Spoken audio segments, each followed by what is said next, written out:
ভাই একটু চাপেন না, সেলফি ভাই এই রে একটু প্লিজ চাপে দেন তো, আপনি চেপে গেলে ওরা চেপে ওই সামনের জন্য ধরে দেন তো।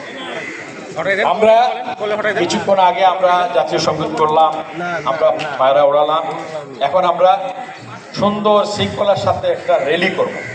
এই র্যালিটা সারা দেশের মানুষ দেখবে, আমাদের প্রধানমন্ত্রী দেখবে। সেজন্য আমি সবাইকে অনুরোধ করব, আমরা সুন্দরভাবে শৃঙ্খলার সাথে, আমরা এখানে যারা আছি সবাই চলচ্চিত্রের অঙ্গনের মানুষ, শিল্পী, সাহিত্যিক, লেখক, পরিচালক, রাজনীতিবিদ। আমরা এখানে ম্যাক্সিমাম যারা আছি রাজনীতিবিদ যারা আছেন তারাও কিন্তু চলচ্চিত্রের মানুষ, কারণ এরা সংস্কৃতির সাথে রাজনীতি করে। জাসাসের অনেক বন্ধু আমার আছে। আর এখানে আপনারা সবাই শৃঙ্খলার সাথে, আপনাদের অনুরোধ করব, আমরা প্রটোকল মেনটেন করব। মুরব্বীদেরকে সামনে দেব এবং সবার আগে প্রাধান্য দেব শিল্পীদেরকে। শিল্পী তারা আমাদের গ্ল্যামার, শিল্পীরা সামনে থাকবে, আমরা পিছনে থাকবো। আমরা যারা সংগঠক আমরা একটু পিছনে থাকবো, সমস্যা নাই। আর সবাই সুযোগ পাবেন, ফটো তোলার অনেক সুযোগ আছে। তো চলেন আমরা সবাই মিলে ঐক্যবদ্ধভাবে সকলের সহযোগিতা নিয়ে আমরা শুরু করি আমাদের র্যালি।